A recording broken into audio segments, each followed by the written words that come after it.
All right. So welcome to the InPower Coffee Break. We have this every Tuesday at 1 p.m. Eastern, 10 a.m. Pacific. And I'm Mary Brody, and I work with Dana Theus at InPower Coaching, and I work on the marketing side. And I also coordinate and organize the coffee breaks every week.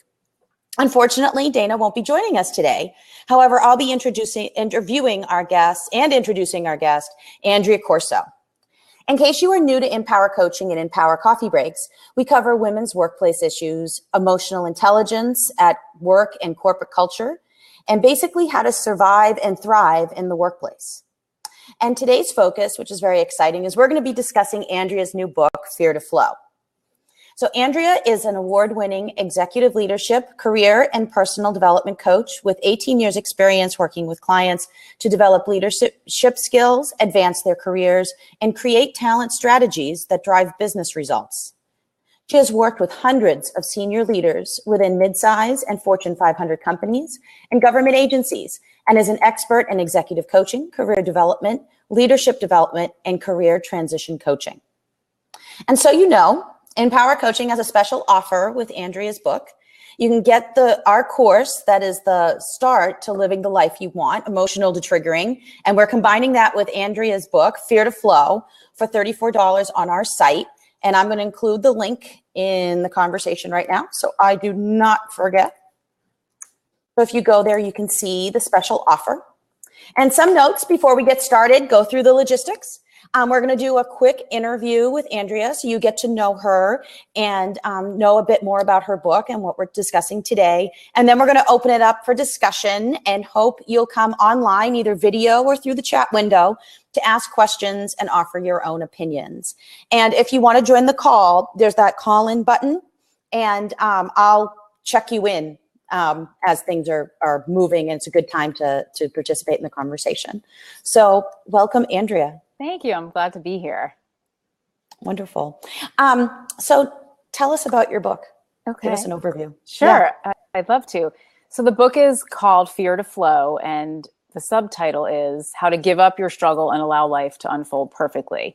And it really is about the journey going from living in fear. And when I say fear, I mean false fears. And we can talk a little bit more about what false fears are, to living in what I call the divine flow of life. And that's about stepping into your true authentic power and living life from that place.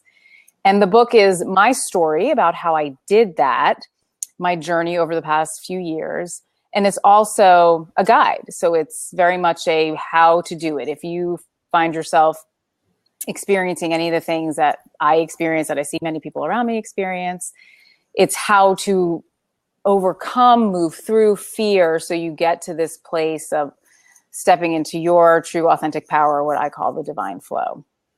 Okay, and from there, that's how life unfolds perfectly. So that's where the subtitle comes in, because when you can move through those fears and step into that place of flow, you literally, it's like the struggle disappears and your life starts to unfold how it's meant to. So tell us about the fear side of it. Maybe let's start there, because there's a lot I want to explore, because I'm like, we've got your life and how did that go to it, the book. And then there's fear, and then there's the flow part. So let's start with the fear. Okay. So fear, so let's talk about that, because there's good fear. So there's real fear. And I think we all have experienced real fear. That's what happens when you wake up and because you smell smoke in your house, or you start to lose control of your car, or you feel a tremor of an earthquake. It's the part of our brain, the amygdala, that initiates that response. It lets the body know we're in danger. So, you probably have experienced it. Your heart rate quickens, your lungs start to take in more oxygen, the adrenaline gets pumped into your system, and it puts us in the fight or flight response. And that is good fear. We want that, because that's going to save us. It's going to keep us alive when we are in danger. What I'm talking about in the book is what I call the false fears, right? So it's false evidence appearing real. It's a little acronym for fear. Many of you have probably heard it before. And it's things like, well, really, it's the stories we create in our mind, the worries. It's things like fear of failure, fear of loss, fear of losing control, fear of what everybody thinks, fear of rejection. I mean, I can go on and on. There are so many of them, but these are fears that don't have any immediate basis in reality. They could potentially be true, but in the moment they're not. And yet we create the stories and keep thinking them through and letting them swirl in our head so that they start to drive our behavior, even though, and I want to say in most cases, these fears are not real. So what happens is we start acting from these false fears and they start driving our behavior. And the body doesn't necessarily know whether you're really in danger or you're not, because if you're constantly reacting as if you are in danger, it's just not good for you. I mean, it's not good for you physiologically, and then it's also not good for you emotionally, mentally, thinking about it from terms of how you live your life. Because if you're allowing fear to drive your decisions and your behavior, like I did for a very long time, and it's what I wrote about in the book, then you're probably not doing the things that you really feel pulled to do because you're acting from fear. Well, I'm afraid to do that because I could potentially lose, or it's an uncertainty, or I might fail, or someone might reject me because of my decision. So it really can be a very motivating force and paralyzing force, meaning it motivates us to kind of stay in place because we're afraid. But that's the difference. And what I talk about in the book are the false fears. Okay. So it's like fears that are like based on like a belief that you may have. And like what I found interesting, what you just said is that over time your body believes it's a real fear. That's it does. And so, right. And so then what happens is, and I actually really experienced this, and I wrote, I can't remember a few weeks ago, a month ago, a blog post for InPower, the blog on InPower Coaching. And it was about the way those limiting beliefs and fears can literally get trapped in our body. If we believe them enough. And, you know, for example, one of my very old limiting beliefs and fears is something that I developed during a traumatic time in my childhood when I was only 12, when my parents got divorced. And so at the time it was a real fear. It was something I was experiencing, but as I was living my life, it kept showing up. And even though it wasn't real anymore in the present moment, my body would respond as if it was. So even in my mind, so it's like, even though my mind, I'd be like, no, I know that this isn't real, or I know he's not going to reject me. I know I don't need his approval. It's like we have cellular memory in our body. And so that response would drive me into action, even though in my mind, I could sit there and rationalize it away. And that's why it's so important. And what I write about in the book is moving through the fears and allowing them to, and it's not just fear, it really could be any negative emotion, but allowing the fear to move through your body and allowing the fear to not drive your behavior by letting it move through your body. Because your body will respond even though your brain might say something different. Hopefully that's making sense. It is, because it's bringing up like, how does that kind of work then? Because you're like moving through it. So you're working through it here and also in your body, right? So it's all both mind and your body. So how do you let it go? That was, that's a big one. Yeah. How do you let it go? I know that's in your book, and you go into it in a lot of detail. Yeah. And I can share. So in the book, I describe there's literally it's a 5-step process that walks you through how you move through fear. Okay. And obviously the book, it talks about fear, but the book also talks about grief quite a bit. It could be any negative emotion. What we tend to do is negative emotions are uncomfortable. So we tend to push them aside or talk our way out of them. So if I'm feeling, and I'll use fear as an example. So one of my long-term false fears was fear of, I'm going to say, well, there are a couple, so I'm trying to find a good example. I'm just going to say fear of rejection. So when this was around my dad, like I was seeking his approval kind of without even realizing it. It was sort of dysfunctional. Yeah. And so if my father would ask me a question about something, or not even a question, just make a statement, even if it was something about my business, and say something like, are you sure that's what you want to do? I'm not sure that's what you want to do. Yeah. Then you just be like, oh. Right. I had this reaction of, and even if it was what I wanted to do and what I knew I really wanted to do for my business, this old innate fear that was stuck in me would just drive me to make the choice that I knew would not create any disapproval from him. Okay. So to move through that, it's sort of like the first thing you have to do is acknowledge it. So stop yourself and you just pause long enough to be like, okay, what am I feeling right now? Because you can feel it once you start paying attention. Right. So acknowledge it. I'm feeling this really uncomfortable feeling, and it's fear, and I'm afraid that he's going to reject my decision. So once you acknowledge it, once you kind of state it, it's like name it and claim it. It really does lose some of its power. So that's the first thing. Okay. And then the next thing you want to do is discern whether it's real or false fear, because sometimes the fear can be real or have a factual basis. So now, was my dad going to reject me and disapprove of me? Maybe.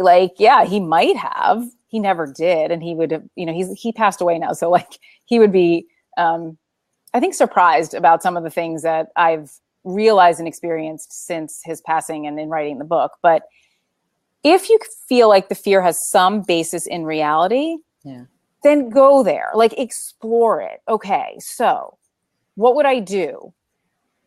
What would I do? What would happen? What would I do? How would I feel?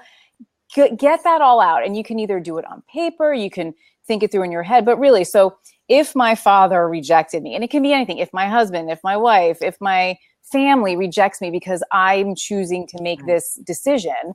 Is it so bad? Yeah. How would I feel? Maybe you would feel terrible. Maybe it would be bad. Okay. But okay. Right. That's okay. That's okay. And then what would you do? Another big one I actually was just working with a client on was she has fear of her business failing. And what would you do? And so she would start over. She would pick up the pieces. So it becomes it's like an exercise in recognizing how resilient we are. And, you know what? I would survive. And it might feel really bad, but I would survive. Okay. So that makes sense. Yeah, it does. So it's like you face it, but then do in your head the scenarios. Is this a fear? Is this a real fear? Mm-hmm. And then I like the part with the resilience, because at the end you start to realize what you're talking about, with the fear, with the false side of it, right? It's a false fear. Right. Because I've done sometimes similar things with something's going on and I'm like, well, what's the worst that can happen? Well, right. And at the end it's like, you know what? And that you're right with the resilience, because maybe that's what I've had, because I just kind of usually just go, oh, it's the worst that can happen. I'm like, I might make a fool out of myself or something like that, but you're not going to die. Right. And that's another thing that I say, 99% of the time you'll survive. And the other thing is, most of the time these fears really, they don't come to fruition, but they swirl in our head and they drive us crazy. And the other thing you discover is, the worst that could happen is usually worse in your head than if it happened in reality. It's usually worse in our head. Well, yeah. And it gets to beliefs, and your beliefs make your reality. Mm-hmm. That's interesting. That's really interesting. So you talk about resilience, and how do you see resilience working in people's lives and building up long-term? Practice, what just even going through that process of what's the worst that would happen, as you so succinctly put it, you realize, the sun would rise. I'd get up again the next day. I would pick up the pieces. And the other thing about resilience, I think for me, especially in terms of the what I write about in the book, is it's really about choosing to make your life about what's best for you. And bouncing into that. So when you think of bouncing back or being resilient from difficult situations, it's making the choice that works best for you and listening to your own intuition and your own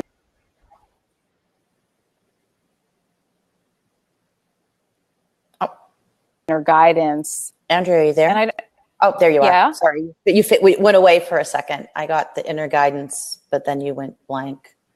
You're gone. Oh, dear. Okay. Oh, no. It could be. Yeah, I'm trying to figure, because that's the joy of internet. I think it's okay. Can you still, you're there. Okay. All right, cool. Good. All right. No, you went frozen for a second and you were getting to something really good. So I heard with the inner guidance, that's where you were going. Right.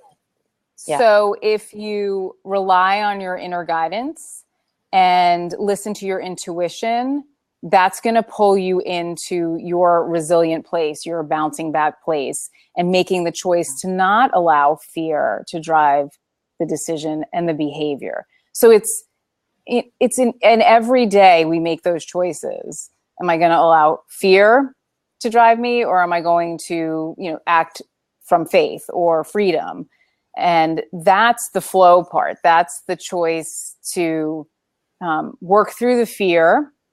And again, there's a much longer process in the book, but to work through it, move through it, so once you do that, what happens is the voice of fear starts to kind of dissipate and your intuition rises up and then pulls you into action. If you choose that. I was just going to ask that. How does it work with the fear and how do you, because if you're used to living in fear, I would imagine it's hard to live with hearing your own voice. Right. So that was me.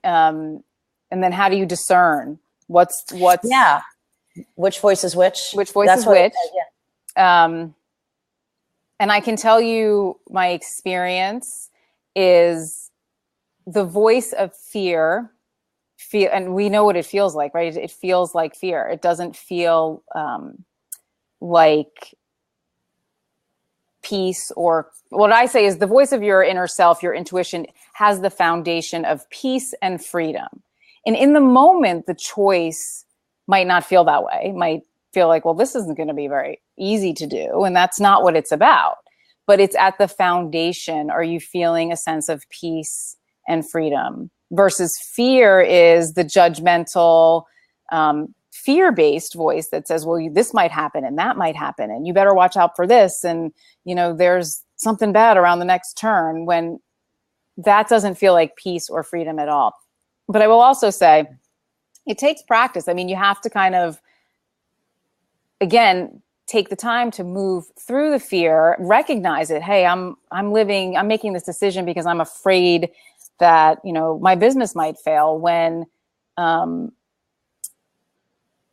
there's a choice to work through that. So once you do that, the only thing I can say is, if you keep trying it, you're going to start to experience it, that the fear voice does quiet down, because inevitably the intuition rises up. It's just what happens as you decide that you want to stop living in fear. Interesting. So tell us your story and how it works to the book. If you could share that, that'd be awesome. Yeah, because I saw it in the video and I thought it was awesome. So the reason I wrote this book was because after about a little over 2 years ago, my father was diagnosed with pancreatic cancer, and he passed away very quickly. And this is, a man who was very healthy and fit and health conscious his whole life. So it was very devastating. And what happened was, he was also a very strong influence in my life. And when he passed away, it's like that foundation fell away. And also my perspective on life shifted, which often happens when we go through loss. And so I started to see things very differently. And I started to recognize that I was living my life from this place of fear. And I was making all of these decisions in my life to avoid a potential consequence that might not ever happen. And as I worked through my grieving process, I also worked through this process of it was, again, I made a choice. I'm not living this way anymore. I will also just say that you don't necessarily need to experience a loss or a tragedy to recognize that you're struggling with fear, because it might just be that you feel uncomfortable enough in life. You feel that you can feel the internal struggle. It's like a seeking, a searching, something's not right. I feel like I'm pushing against. I feel like I'm trying to move forward with a lot of resistance. It's, again, that internal struggle. And so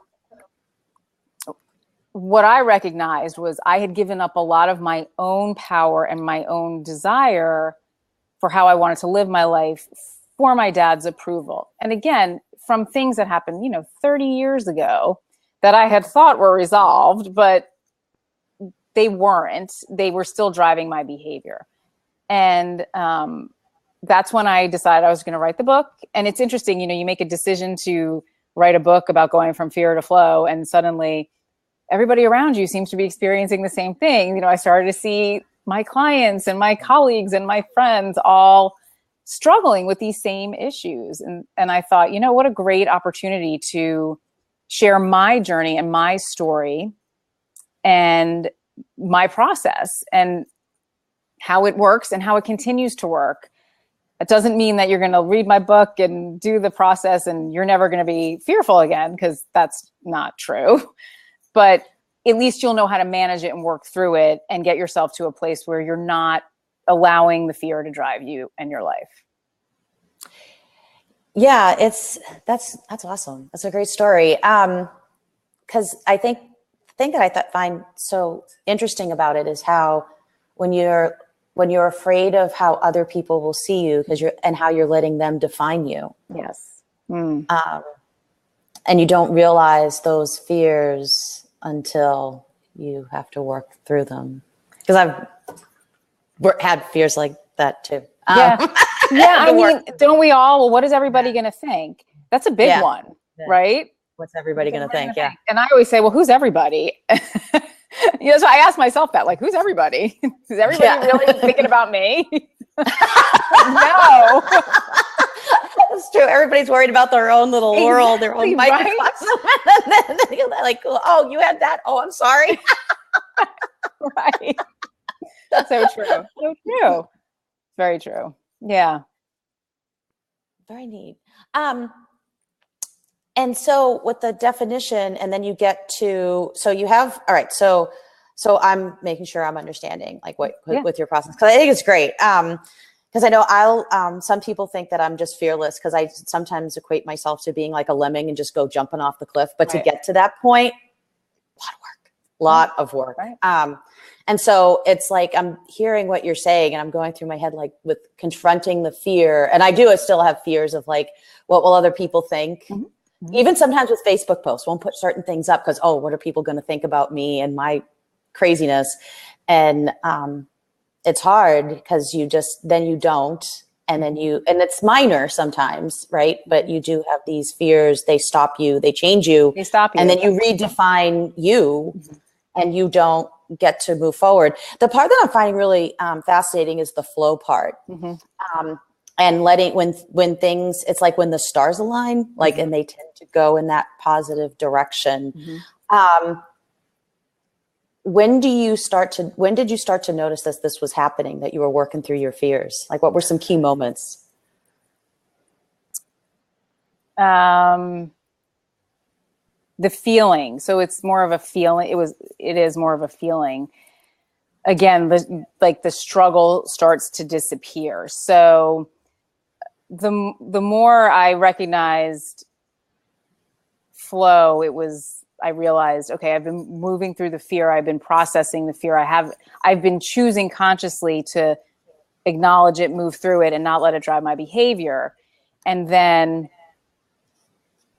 the flow really comes, there's another process for getting in the flow is in the book. There are some steps that you want to take, and it's not like a linear process. There are things you do consistently, but it's allowing yourself to feel the emotion of fear and then listening to that voice of your intuition. So what I discovered is the more that I listened to that voice of my intuition, even if it was crazy, like even if it said, give up this big corporate contract because it's not the direction. Right. I see your face. I know. Like, wow, no. And I did. And I listened. But then what you discover on the other end of listening is you start to see, first of all, when I did that, and I did it, it was the end of last year. I gave up a very big corporate contract, and I actually felt that sense of peace. I was like, oh, it was like somebody lifted a weight off my shoulder. And then what you start to see are the things that show up because I've now created space in my life for the things that are within my flow. So my flow is different than your flow, right? Mine is my own authentic rhythm of my life, and yours is your life. And so when I listen to my intuition, say I'm going to follow it, I start to see things, the synchronicities, the people, the events showing up to align me with more meaningful work, with work that's aligned with what I'm here for, not work that I was taking because I was afraid that nothing would fill it or the new clients would never show up. That's a false fear running through my head. So it's deciding to choose differently. And even if it seems in the moment like I'm crazy, I'm going to do it. I'm going to just, because you can always make a different choice, right? I can always choose to go back to fear if I want. It's a choice. Right. That's, oh, wow. Because what you're bringing up, that's a big leap. And it's, so start small, start smaller. So with the fear to flow, in a lot of ways, it sounds to me like you're building, when you get through all the exercises, you're also building a lot of self-confidence, building your self-esteem, trusting yourself more than trusting others. Yes. That's a huge leap. That's a better place to be. It is. I talk about it like getting into the flow is remembering who you were before everybody told you who you were supposed to be. And that was what it was like for me. I had listened to so many other voices my whole life, not only my father, who was a huge one, but society, my other family members. This is what I'm supposed to do. This is how it's supposed to go, versus who am I and what's, in my heart and my gut, and what's the right way for me to live my life, both personally and professionally. That's who I was, who I still am, but it got drowned out by other people's voices. Wow. I have to get your book and read it because that sounds, because I'm like, wow, because it's hard to find you because you get labeled at such an early age. I saw this video of, it was like a class and kids were drawing, like they said, draw like a firefighter, right? And they tried to use gender neutral language and they said, draw a firefighter. And everyone drew a guy, right? And they said, draw a surgeon. Everyone drew a guy, right? And then they had like another one, like draw like someone who's a pilot, right? Everyone drew a guy. And then it's a bunch of 7-year-olds, right? And then they have all these people, right? Firefighter, surgeon, and pilot come in and they're all women. Wow. And it's all different shades of color. Yeah. Wow. And the girls were thrilled, right? And I think, we get labels early on. We don't even realize, like it got me to realize like, oh my God, you start to realize you filter what you want to do at 6. Right. Oh yeah. Yeah. It's writing. Right. It's like the person who wants to be a sculptor, but someone says, well, you'll never make any money doing that, or you can't pay the bills if you do that. And so you just push it aside. So right. You forget about your own, it's not that you forget about your own voice. It just gets dimmed. It's just, you stop listening to it. And so you almost have to just retrain yourself to listen to your own voice over that of others.